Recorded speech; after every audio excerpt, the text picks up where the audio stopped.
I'd like to close the workshop and return a little bit more to some of the topics, items that my colleagues have covered, in particular the relationship between John Bartram and William Bartram. And I have a couple of themes that I'm not going to spell out. We don't have enough time, but just to ask you to think about. One of them is stewardship. The other is the fact that the Bartrams' job is not done. The job of this Bartram committee is not done. Your job is just beginning. The Bartrams did not get to or describe and record all the wonderful places in Putnam County or in Florida. For example, in Marion County, they made no record of Silver Springs. So there's much to do. There's much to do on the river as it exists today. Much of Bartram's work, father and son, was done here in Florida. They made drawings, certainly kept notes, but much of it was done somewhere else. They would go to a town, they would visit friends throughout the South, and if you've ever had friends that stay too long, it's amazing. They might park at someone's house for 3 or 4 months while they were healing either from malaria, ulcerated legs, upset stomach from eating too many soft-shell turtles, all this stuff, and write up their notes. Would I, as a woman, I see it from another, have other people doing their laundry, all of this stuff. You can't slog around these marshes and stay clean. And, but more importantly, the drawings were sent and the records were sent to London, then the scientific hub of the Bartram's world. They also took stuff home. And those of you who have had the delight of going to the family garden in Kingsessing, which has now been engulfed by Philadelphia, at one time it was a town outside of Philadelphia, can see Florida plants. Most people during the Bartram's lifetime saw their plants growing in the Kingsessing garden. British people that wanted yellow canna, a common flower, other plants, would order them from the Kingsessing garden, and one of the Bartrams would go out and send them a box of seeds, bulbs, saplings, whatever it was. They were professional nurserymen, the first Florida native nurserymen on record, if you want to view them that way. Your job, we've helped, your job now is to sort of re-own your own legacy, and there are several ways to do that, and I will talk about some other things too. We've talked about how we found Bartram. Let's bring Bartram back to us. It's time for the Bartrams to find us and to kind of re-own a legacy from Putnam County, particularly the Palatka area. We just looked at 2 portraits, fun, father and son, the gnome, and the guy with the, and his son, John and William Bartram. There are several things I'd like to talk about because I'd like to sort of make their experience our experience and give it some reality. First of all, parents, take your kids to work. That was what John Bartram was doing. William Bartram, as a child, traveled with his father, not just here to Florida. John Bartram was a marvelous traveler, went to Canada, traveled all over the counties and colonies, collecting seeds, recording, networking with others with scientific interests, exchanging ideas, and a time when you could move freely. Imagine walking from present-day Philadelphia to upstate New York. These people did that. Sure, they took boats, sure, they had horses, but they were trekking. Little Billy was in tow. And why? Why do you think John Bartram, who had other children, by the way, and William Bartram, and I love this because my family has a lot of twins, William Bartram had a twin sister. There were lots of Bartram kids. Why do you think he took William? Okay, he was trouble. He was the problem child. I would go with that. What else? I'll tell you what else. The kid could draw. And those of you who have been introduced to a new technology through a younger generation know how important for communication that is. William Bartram was his old man's sort of computer, his camera, his draftsman, as he would have called him. Bartram, as a child, apparently had real ability. We talked today about this huge division between the arts and STEM, science, technology, and math education. This was not a divide that the Bartrams or their contemporaries would have recognized. And William Bartram had a value in his whole family operation, and his father was a highly successful, we would call him an agro-businessman. He was more than a farmer. He really was phenomenal at what he did. His kid didn't have that business sense. His father tried to set him up, let's send him to an uncle. Maybe they can kind of straighten him out and teach him to be a merchant, a trader, as Catherine Bront was talking about, but with settlers in the Carolinas. Well, that went on for a while, but it just wasn't what Billy was going to be. Then we have this other problem. Billy when he hired himself out as a day laborer at some point, Billy, we've all got him in the family, the adult child that won't leave home or comes back after you've given them opportunities, all of this stuff. And of course, he's very good in the garden.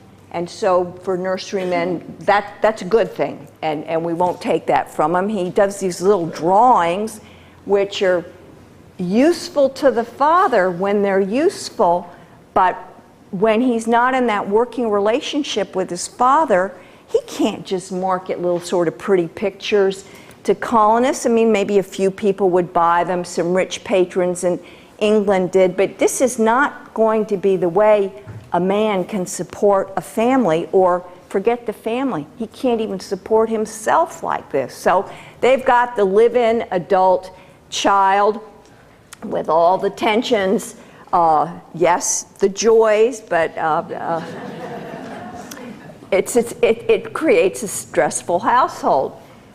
John Bartram, the scientist, person who came up through a Quaker legacy, was not a religious Quaker, perhaps also didn't recognize something about his son. And I think many of us have had this personal experience where you have a child or a young person in a family group that has deeper spiritual needs than perhaps the parents do. Another source of tension and stress. And Bartram maintains religious values. He's a pacifist. He's certainly a gentle person. You can see it in his drawings, his writings. But he may have had deeper religious needs than were being addressed in his family situation. So that's speculative, but we have this sort of mix of a very complex person, a person I think in many ways we all know, or at least can be sympathetic about. So we've got the dad taking the son to work, good thing, mom helping out when the kid, and it is mom, when the kid as an adult comes home to live. Then we have these other thing where the kid is sort of doing dad's homework, helping him out with the technology of the communication. So you have kind of a complex relationship there. You may ask, who helped William Bartram, learn to draw?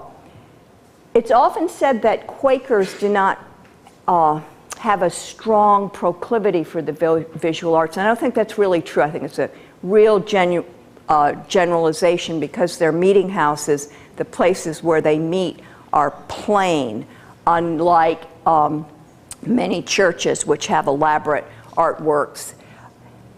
However, we have in American history plenty of Quaker artists, and Bartram was certainly picking up an elaborate, linear, graceful style. He's seeing it in books that were sent to his father, who, along with another big notable who really is the dude on the can of Quaker Oats, Benjamin Franklin. John Bartram and Benjamin Franklin were real friends, not just acquaintances, buddies.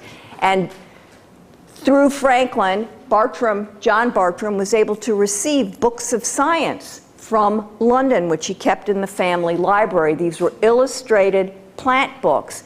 A kid like Bartram, Bill, looked at that kind of art. He learned from it, but he's going his own way. His own art doesn't look quite like anybody else's. He may have got influence too from some of these fabrics and things that he was being asked to sell when his father was trying to make him into a merchant. This kind of there's a thread-like quality to this. Let me put it that way. He also tells you in the travels an artistic source of influence, and that was Oriental wares, Chinese screens, India screens, Chinese porcelain that are coming into Philadelphia for the homes of the affluent. He's seeing these things. He recognizes an anhinga right somewhere around here from a bird he's seen on a Chinese screen. Think about that. We look at decorative arts all day long. As I look out here, I see plenty of floral prints. Imagine being able to go out into the country and recognizing a bird new to science on the basis of something you've seen in an artwork.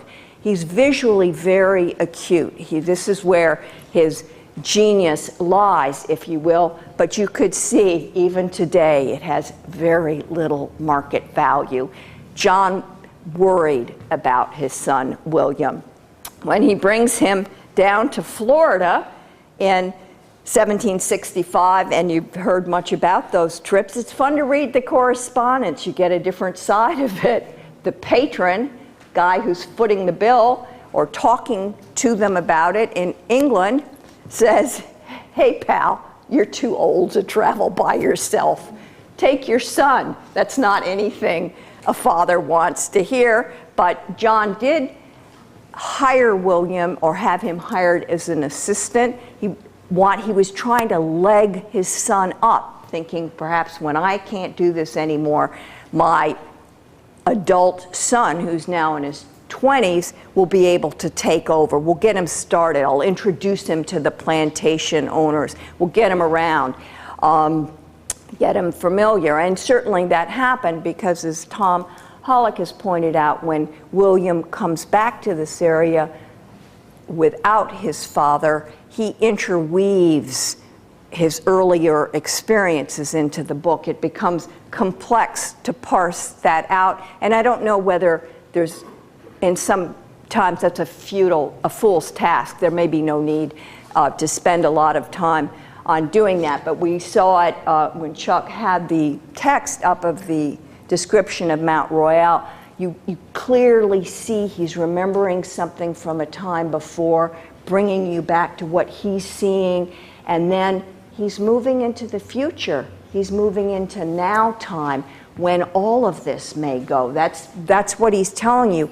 He in his own, in less than a 10-year span, has seen a huge change in this monumental thing, this Lake Mississippian earthwork. He didn't know it was that, but he knew he was looking at what he would call an ancient barrow or berm, a monumental earthwork. He understands what he's seeing, that this is from American antiquity. He really understands what he's seeing. He's frightened that it's been degraded in the short time between the two visits, and what will happen in the future. You know, that's really, and in a sense, he's posing that question to us. What will happen to the sites, not only these marvelous Indian sites, but all of it, all of these natural places. Bartram was educated, William Bartram I'm talking about now. He went to what we would maybe call a high school. It was also a college. It was more like a junior college experience. He went to a school in Philadelphia, founded by none other than Benjamin Franklin. But he was not allowed to continue for long. He enjoyed it there. He met a wonderful teacher named who was the second signer of the Declaration of Independence. Really, William Bartram and his father are not sort of isolated naturalists, tree huggers who are opposed to governance. They're part of it. They live for a while close to Thomas Jefferson. They know all these people. They name plants after them. Franklinia is named for Benjamin Franklin. Deliberately, it would be as if we found a new species on the Bartram Trail and chose, should I say, Nancy Harris, a county commissioner, and named it for her to really buy her into the whole program. That's what's going on here. It's called commemorative naming, and it was part of it. When you look at the plant names Bartram has in his books, many of them honor VIP, politicos, people who paid his bills, people he liked. And there's humor in those names. Dick Franz showed you a slide of the gopher tortoise. Do you remember the scientific name? It's a two-part name. Polyphemus. It's a big tortoise. Who was Polyphemus? A giant from Homer's Odyssey, a mythic figure. Today, that would come from a graphic novel. It would be like naming it Gopher Superman or something. It's meant to evoke a smile and be memorable to you. So as well as the poetry, the sublimity, the science, the history, I would argue there's some humor in Bartram's travel, and particularly in the scientific names. And he'll name them for flowers for the goddesses, and then he'll talk about them lifting up their skirts, being a little naughty, showing a little skin. It's wonderful, and you can really enjoy some of those things. Bartram, as a young man, as a child really, kind of going backwards, I'm being like Bartram, going forward and backwards at the same time. We don't know a lot of his very early influences, but one person who did influence him, and this is rather interesting, is an older woman, a woman named Jane Colden, who was sort of in her 20s to his teens. She was very interested in natural history, lived in New York colony. When his father was traveling, he often stayed with her father, and she and William began a correspondence. How interesting that in this colonial America, a woman was a mentor for this teenage boy. She was a little, even though she was just in her mid-20s, it was getting on the edge of being a spinster. She, in fact, did later marry and tragically died in childbirth. What a loss. But she was corresponding with scientists in London, too. And so her role in boosting this boy, making him feel there was value in what he was doing, that there was an adult world out there that cared about all this, is an aspect of Bartram we don't talk a lot about, but I think an important one. I think women are important in Bartram's career. He often, the wives of these people, in nurturing him and helping him along. And of course his sister, and later his niece, who he's very fond of, and he educates her in science. And I think our host today, Mr. Sam Carr, is a descendant of the man named Robert Carr that Bartram's niece married. So this thing is all sort of coming home, as we get there. Lastly, I would just like to say something about this effort towards stewardship and the establishment of the trails. And we have the blueways, which I think is a beautiful term for these river and intercoastal waterway trails. We have paths, walking trails. If you can't walk, wheelchair them, it's fine. We have bicycle trails. We have driving trails. And if you can't do those things, do it another way. Own it. Bring it to you. You too. Bartram is a scale of matter. A matter of scale. You can plant Bartram species in your own properties. You can have butterfly gardens. These are cheap, easy things to do.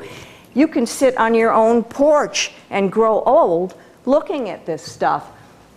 This is one of my very favorite Bartram drawings because it shows landscape is a matter of scale. No, this is not the lofty Blue Ridge Mountains, the beautiful waterfalls, or even, it doesn't add up to the kind of the gorgeousness of our springs, but it shows you that just in the size of a piece of paper, all the wildlife he could sort of pack in, and yet there's still plenty of white space.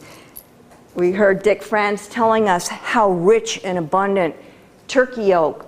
We often call it, the realtors call it scrubbed, yet in a small space you can see so much if you know what to look for. And so that's part of the stewardship too, training your own eye, finding the things you like, valuing them, and supporting them. Here we see just life and death, and just this is a moment of time. It's the moment when the hummingbird between wing beats, okay? I mean, the dragonfly flies by, and somebody's getting lunch over here. A snake, and we can't see the bottom of this, is gulping a frog who just made the biggest mistake of his life.